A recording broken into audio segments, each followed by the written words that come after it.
welcome back. I'm Tiffany. Well, I got my period. Yeah, like really, like I'm so excited and happy about that. Every month for the last how many years, I keep thinking this is gonna be the last time I will need one of these boxes. Anyway, I have been living between this stick and then hoping I can use this stick and using one of these every morning. This has been dreadful. I never ever imagined that I would be going through this trying to conceive. For those of you guys that haven't seen my vlog opener, just to catch you up a little bit about me, I am 43. I will be 44 March the 25th. My spouse, of whom I married June 3rd, 2017, he is 51 and he will be 52. He has 3 kids, 27, 17, and 14, and I have none. And the reason for that is I put off having kids because I was very career oriented, and according to the news and doctors, there was no problem conceiving in your 40s. No problems until I went to a doctor to actually sit down and talk about it. And then I got the real on what it's like trying to conceive after the age of 36.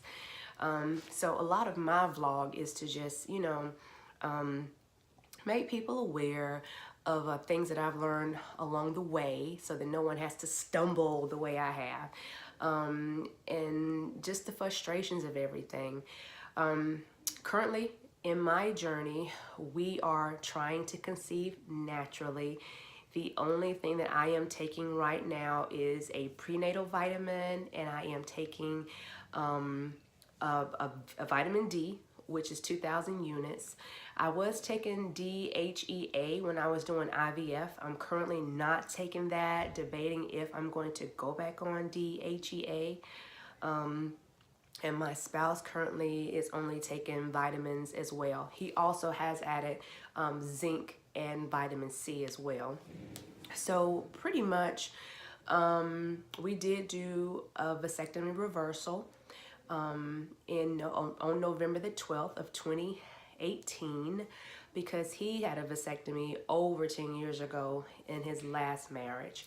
And so when we initially talked about having a family, which was in 2016, we decided to talk about having a family, and we talked to a doctor about vasectomy reversal back then, and they felt like IVF was the sure route to go. So we started IVF. We went and got a consult for a vasectomy reversal, and it was going to be done at the university about an hour and a half away, and that surgery was going to be $13,000 cash, no insurance coverage for vasectomy reversal. It was going to be 6 to 9 months of healing and a 20% chance that it would work. And the surgeons that we had the consult with were not favorable about doing vasectomies that were more than 10 years out. So with that being said, and the surgery was going to be 3.5+ hours, I'm a nurse, and it freaks me out to think that he was going to be under anesthesia for 3.5 hours for an elective procedure like a vasectomy reversal. So without further ado, I was like, no, this is something I don't want to do. I don't want to put you through it. If IVF is going to be, is going to give us more of a chance to bring home that bundle of joy, well, let's try IVF, especially since I felt that my health status was pretty favorable. So we did our first consult with a reproductive specialist in November of 2016. When we went to see them, at that time, I was, 42? No, I was actually 41. And that means that my husband hadn't even turned 50 yet. So pretty much when we went to go talk to them, they did some labs, we did some genetic screenings. The genetic screenings came back okay. The first lab that I learned about was my AMH, AMH, anti-Müllerian hormone, which I knew nothing about prior. I was told that my AMH at that time was 1.99, which was still decent for someone my age. And my FSH and everything else looked okay as well. I didn't have any comorbidities that they were concerned about, no diabetes, no high blood pressure. I was exercising on a regular, had lost a significant amount of weight in 2012. So therefore was pretty much at a great standpoint health-wise. The same thing for my partner. So we proceeded to go through screens and tests. The dye test is when we came up on our first stumble that kind of lengthened the IVF journey. So when I had my dye test, pretty much they saw what they thought was a mass in my uterus. And they sent me over to the hospital right away to get a CAT scan. The CAT scan showed that it was not a mass, but they saw that I had a huge hiatal hernia. So pretty much my stomach was above my diaphragm and it was stuck to one of my lungs, and part of my transverse colon was stuck to part of my lungs as well. So this was discovered once again at our during our consult and screening part in late 2016, and it was decided that I would need to have the hernia reduced before I got pregnant because pregnancy would just push it up and make it worse. So January 2017, I had this hiatal hernia repair. Surgery should have been 1.5 to 2 hours, ended up being 4 hours long. Literally, my surgeon stated that he had to dissect my stomach from my lungs and dissect my colon from the other lung. Pretty much my aorta had been shifted because of the pressure, and they assured me that they would tack my stomach down so that this would not happen again and put a mesh repair cover over it. So I had the hernia repair January 2017.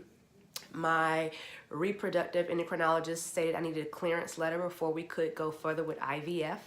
And in about 4 months, so I had the surgery in January, in about May, I was cleared to go ahead and start IVF. So we started talking about my IVF options. And just to be frank, our reproductive endocrinologist, he told us, we're looking at using extracted sperm and your eggs. The equation really sums up to old extracted sperm and old eggs. Together, they did not see this being the most favorable condition. So right away, donor eggs were thrown out.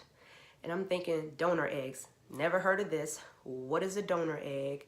It's not like I can go to the local Harris Teeter and request a donor egg. They don't come in cartons. Where do I get this from? What is this? So my doctor informed me that a lot of celebrities, women that are above the age of 40, use donor eggs to conceive these beautiful, healthy babies that we see them conceive. So I was just befuddled. I had never heard of this before. What we also discovered was that women were freezing eggs, which I had no idea about whatsoever. I was told that it would have been optimal to freeze my eggs before the age of 36, that this is quite costly, can be about $10,000, insurance doesn't cover it, but if you know that you're in a mindset that you are career driven or you don't have a partner or just not ready to do it yourself, then it's suggested that you go ahead and do the egg freezing so that later on when you do get ready to conceive or want to start a family, you still have your nice young eggs that have been preserved versus using the ones that we've had since birth, that after the age of 36, I'm told, age pretty much every month, okay? So right away I was like, no, not into the donor egg thing. I'm pretty healthy. Let's start with me. Let's see where we can go from this. So pretty much I was given a medication regimen. To me, it was a pretty aggressive medication regimen because once again, I was starting out, about that time I was age 42. I was given a small percentage that, that this would work, that I would get enough mature eggs to fertilize. Along with that, we were going to have to set up for my husband to have his sperm extracted on the same morning that they were going to retrieve my eggs. So, and sometimes they have a problem getting sperm. Sometimes they don't get enough. So there was some issues there that they were concerned about. They didn't know what they were quite working with, but we were sent to a urologist for a consultation, and that urologist met us at the clinic. When we did our first, the first time we decided to do this, the appointment was for him to meet us at the clinic at 5 a.m. to do a sperm extraction and to do my egg retrieval, and they were to fertilize my eggs about an hour or so after sperm extraction. So I did go on the meds. They were quite expensive, but a lot was covered by my insurance, and I found the cheapest place to get my medicines were through the hospital pharmacy versus some of the mail order companies. My clinic doesn't do any big injection teachings. It's kind of like, go see the video. There's some on YouTube, blah, blah, blah. And luckily I'm a nurse. I've given, enough sub-Q and IM injections. So I feel like I was kind of well-versed on that area. What I was surprised was the number of injections that you had to give. And by the time I was done giving my injections, sometimes I was just absolutely about to freak out and pass out in the middle of the kitchen floor. So it became kind of this mind over matter thing, like, oh my God, I can't believe I'm doing this to myself. So I did do a stem in November it took all those months. Finally, I got to do a stem November of 2017. And at that time, he was just my significant other. We were living together. We're not married yet. He was preparing for his sperm extraction.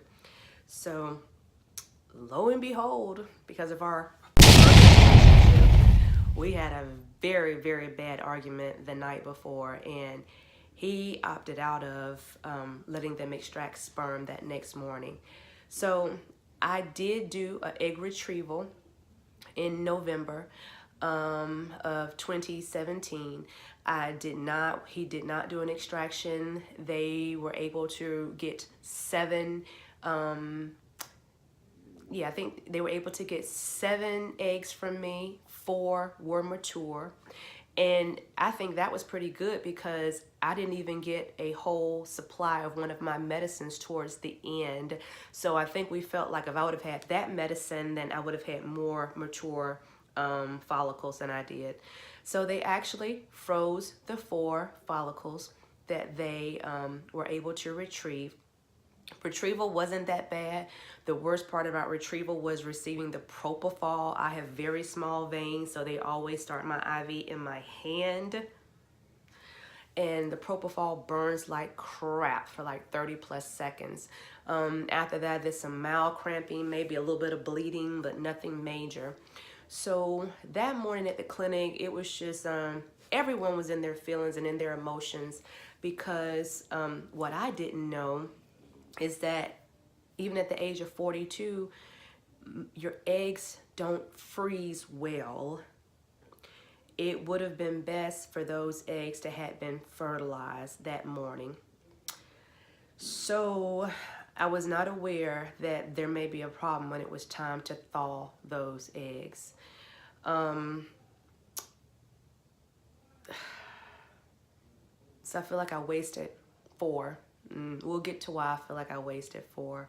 I did go ahead to stem again the very next month right away. Me and my significant other, we went to counseling, we discussed everything, and one of the most major hurdles we had in getting to this point is we've been together since 2010, have lived together since 2013, and just got married in 2017. One major hurdle was he was told that if he was to have another family or was to ever have kids outside of his 3, that his daughter would never, she would never forgive him, and she wouldn't love him anymore, and she'd never be a part of us. And so that was a big hindrance. That was a big mental play that kind of dragged everything out. And to be honest, I have a lot of anger and resentment about that. The fact that I had to wait so long. Because as soon as we got together, we knew we wanted to start a family. We knew we wanted kids. And we felt like as long as we kept his kids at the forefront and make sure they were taken care of, that, you know, there wouldn't be any issues with us starting, you know, a family, you know, or adding on to the family. So as I stated before, we did go into STEM in December. I'll talk more about the STEM in December on the next video. But what I do, you know, want to reiterate is that, you know, we can get real frustrated during this journey.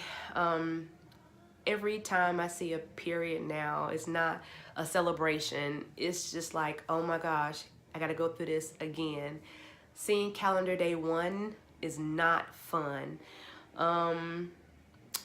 Having people around me that are pregnant, the co-workers, knowing that next week I'm getting ready to go into baby showers of people of whom were pregnant the same time that I was pregnant, that are due around the same time that I was due. It's really hard. As I've expressed to my husband, going through the 3rd Christmas without a baby has been extremely hard. And you know, every day it's just mentally consuming and physically consuming as well, I feel. But what I want to say is that we have each other here. We are each other's support. Know that none of us have perfect lives. Nothing is perfect. We will each endure things and go through struggles. And, you know, I hope that my being transparent of what I have went through will help someone. Because as I stated before, you know, our relationship is not all roses, and this has been very straining on our relationship. And there are just times when I just think that, you know, maybe his heart isn't into it, especially when he already has 3 of his own kids. And I feel like this is my want, but this is my want, my wanting to create something with him. And I feel like there are maybe some energies on the external of us that definitely don't want this to come to fruition. So with that being said, you guys have a wonderful weekend, and I will see you next week. Bye.